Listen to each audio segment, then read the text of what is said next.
which is very thick and thicky. Thick and sticky. The camera's not the only thing that's overheating today. Yeah, okay, so let's see what this is like diluted, because it's going to be different.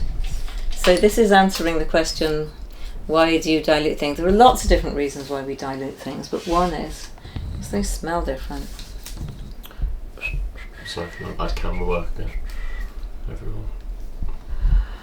Well, I was also explaining, when we talk about perfectionism, if that's thing, that once you've got a certain style of doing things, you need to stick to the style of doing things, because then people will recognise that it's really you. If we suddenly got really, I was about to say got really good at this, but you know what I mean? If we suddenly started cutting it and cutting out all the ums and ahs and the helicopters overhead, and then it wouldn't be us in, but people would think we'd, I don't know, got investment or... Yeah, it was sold out. Yeah. I like them in their first series. The first series was the better. The first albums, right? Then they just,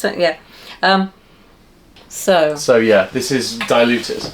And this is the Okumal at 10% strength. Yeah, it's a lot more palatable now. I mean, at 100%, it was just far too ambery. It was making me just... It's quite sticky. It made me feel like I was in the financial district. Which is fine, which is fine. That's where you work. So I'm putting the Okumal at the moment with the fir leaf. I'll put it with the other fir leaf. Oh, I as like well. this. These are nice. Yeah. Ooh. Yeah. Oh, you add the bright one to top. So, what I've done. So, how do I make a perfume?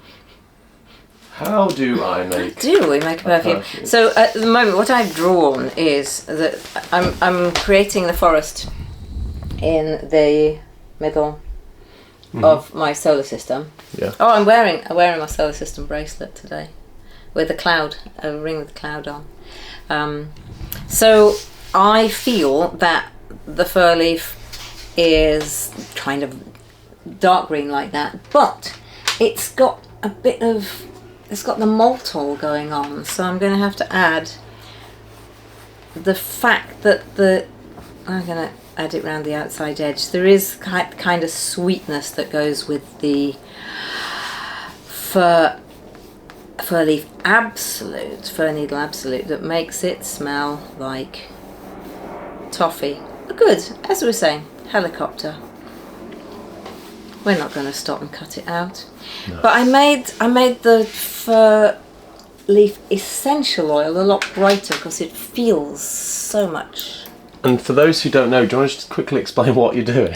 Oh yeah, what am I doing? Okay, so the way I design perfumes, essentially, where do you get the ideas from? The way that I like to picture creating a fragrance is that there's a central sun. What's the most important part? And the most important part of this fragrance is the fir tree. So I'm sort of seeing it. If I could draw fir trees, maybe I'll draw it rather more elegantly, but I picture it as a solar system. So I'm doing the fir tree in the middle. And do I want to go... I kind of want to go... sun dappling through it. So I'm going to edit. Nice. I don't know what I'm going to use exactly to make the sun, but I want sun and shade, and it just feels quiet. So I'm in the middle of my forest. There's my tree. You would like a lake, or just some kind of wet. Okay. It can be wet foliage. Because it's so sunny and hot today here, I'm sort of seeing. I don't mind a pond in the distance. It's a pond. It's a pond in the distance. Okay. It's got to be a pond in the distance. So thanks, Arthur. So I'm doing. I'll do my pond. I probably won't complete all of this today, but my pond planet circulating. So my pond planet will then be circulating around my sun. Keep it held. Yeah. So pond planet. I'll think about what's at the bottom of it and how deep it is, and maybe I'll just add some kind of dark blue shade to it. Yeah. So that's where the bodies have been disposed of. Oh. No, we're not going. We're not going there. I don't know. What kind of are we going magical creatures, or are we sticking to the earth? I'm not sure. I mean, it's I think in the pond is a trolley. There's gonna be some. We're keeping it very earthly here. So a kind of metallic. No, I was joking. Don't put any metallic in it. Oh, yeah, you can't put metallic in it. If it's going to be even slightly ambery, you can't put metallic in it. Otherwise, it's going to be teenage boy's bedroom all over again. Yeah, you're right. Okay, we won't do that. I think there's some. I think that there's what plants grow in warm wetness. Ponds. Oh, you know what I smelled last week? I smelled a marshmallow, an actual marshmallow plant. Yeah. There we go. Yeah, I was like, me, my usual thing, like they're actually sniffing it. So I'm going to make a marshmallow planet. Would it not? Yeah. Okay. Great. It's a marshmallow planet. Yeah. Yeah. It was by the pond, by the marshy bit in our local park, really? where I get a great deal of. I guess that's where the London Linden is based. Yeah. So I'm making that a little planet. So that'll sort of probably do me. And then when we add our clouds for texture, this has got to be, well, we were sticking the Ocamal in there somewhere. That's probably going to end up, I'll have to see if it's restricted or if it's fine, but I'm envisaging a sort of dark, standing up looking like that at the moment. Keep it hold. Dark. So brown. Here's the sun, the pine sun. We got the pond, and then the marshmallow plant. Yeah. And here are the clouds. And so we do. This is where we put our texture. And there are things like your ISOE super. Yeah. Your ethyl maltol. No. No, that's way too intense. Your galaxolide. Yes. Your helvetolide. Yes. You're gonna pop a bit of. Actually, that's not a bad idea. I'm gonna put a little bit of a, I don't know, pond-like. But definitely not ethyl maltol. No, that's too intense. That would be more like a shooting star. Ethyl maltol is so very strong that you wouldn't use lots and lots of it. It's the second time I've mentioned ethyl maltol today. I know. I think you need to put some a tiny little bit of ethyl maltol in there. Yeah, I can't even remember what it smells like. So. It's going to be a sunspot. It smells like candy floss. Ethyl maltol, it's that one. Right, okay. Well, that'll go with the marshmallow. Yes, and also the natural maltol which exists in the fir leaf. Great. Okay, well, I'd just put this up here to remind me kind of do a Hedione cloud. And Hedione, that's what I was thinking of. Ah, right. Good, yes. Yes.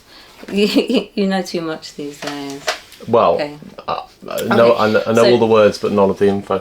Might look quite odd at the moment, but in my head, that is a perfume. So, and I can now take that away and remember what we were talking about, and I would create it to feel. So I don't go top, mid, base, because that doesn't really work. It's not the way that we think here.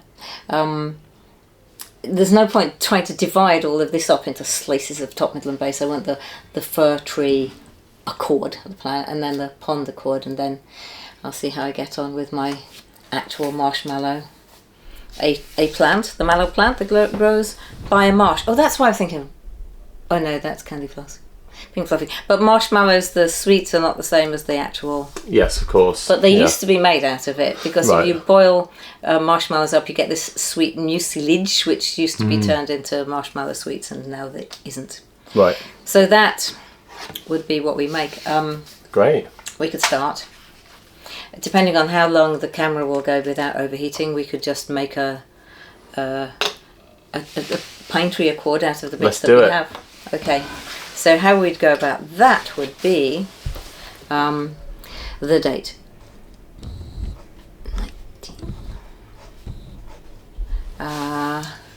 50.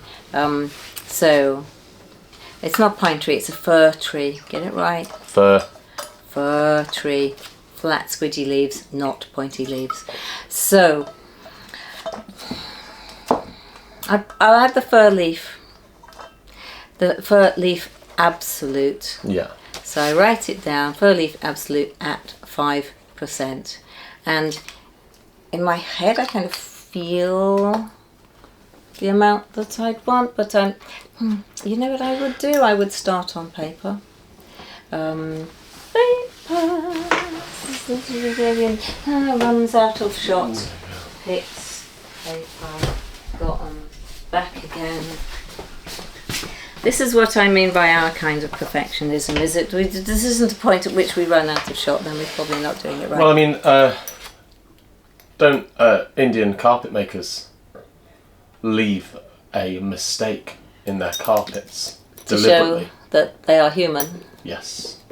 But I would say that if you intend to leave a mistake in your carpet, show that you are imperfect, if that's what you set out to do, and you execute your mistake perfectly, then I would say what you've actually done is you've done something quite perfect. Yes. So if you choose to make it imperfect, that's your perfectionist coming out.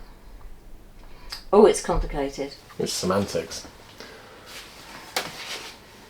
There's definitely semantics going on. Sorry. Okay, this is absolute to 1 essential oil. I think the absolute is winning, even though the absolute is half the strength. It is winning, but I don't think that's a bad thing. Okay. Because we don't want it to smell like toilet cleaner. Well, exactly. I mean, yeah, I mean, that smells lovely to me. So while we do not measure into the bottle in drops, we can test. It's a sketch. That's a rough idea.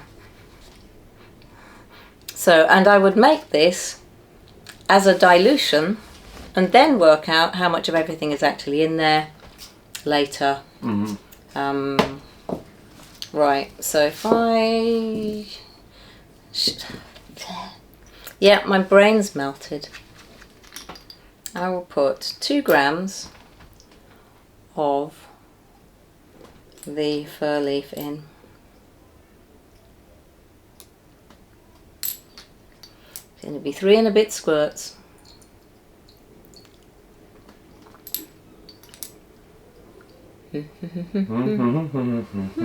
Yes. We should make up a song. We should have the song that we sing. Well, no, we shouldn't. I think that is one of your worst ideas. Yeah. Of my many bad ideas. But, you know, you can have them and then dismiss them, can't you? You don't have to keep them. Well, exactly. Ideas that, yeah. Because nothing's ever finished. And I think until you decide it is. I think one of the most damaging things is holding on to ideas and stewing over them until you really ought to learn how to chuck them away some other time. Yeah. Yeah, well, is now here, maybe this is some depth psychology going on, but holding on to an idea and not letting it go, is that just, and going, oh no, I mustn't do this new thing until I've finished the thing I set out to do, my other creative thing. Is that you just being scared of doing a new thing? Yeah, probably. Like I heard, I think it was Alan de Botton, it's a wonderful little bit, he said in one of his things, people who don't get over their exes, it's because they're terrified of being hurt again. And so they don't get over their ex, they still pine over their ex, because actually it gives them a perfect excuse not to look for love elsewhere. That's the thought, yeah. And so actually it's a protection mechanism. Yeah, because they've got one lot of hurt going on, and they can cope with that one. They've got it sort of on a lead, on a pen somewhere. Yeah, and now they don't have to put themselves out there to potentially back into the firing line of being hurt by someone else. So I'm not going to get over my ex. You know, not me. I'm not saying. I know, not you. Yes. But is that something interesting? Is that something different?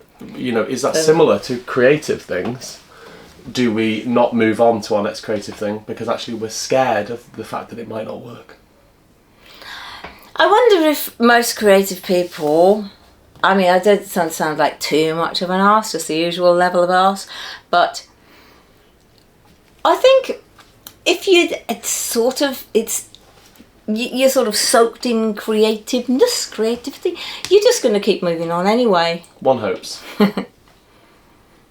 Okay, so this is it after we've mixed it and correctly measured it. Yeah, it smells nice. You know, I'm going to stick some Okermala and see what occurs. I think you have to. Yeah. I mean, we might end up just with a really nice perfume with 3 things. I haven't done the lake. I know this is not. That's okay. This is not finished. Don't worry. The lake, maybe the pond's dried up. Yes, we'll envisage a stream. Filling it up again. That just sounds like my meditational app. Think about a stream, gently filling up again. So, Yeah. This. I mean, It's just sort of. Yeah. I've been taking my life lessons from Jimmy Carr this week. Have you? This is probably as good a Absolutely person as any. Absolutely brilliant. Well, go on. What's he? Oh God, I wish I could remember all the words. He does it perfectly. But prioritize. Paying tax. No, yeah. Then he still prioritize later, and by that he doesn't mean don't worry about it now. You can do the important thing in the future. He means when you do something now, think about the effect it's going to have on you in the future. So Prioritise later. Yes. Right, yeah. Yes, when you think about your priorities, remember to take into account the future. He said all religion and self-help books can be summed up in those 2 words: prioritize later. Yeah. And then, because there was an answer to a question in the audience, have you got any life lessons? And then he kind of laughed and said, oh, sorry, were you expecting something funny?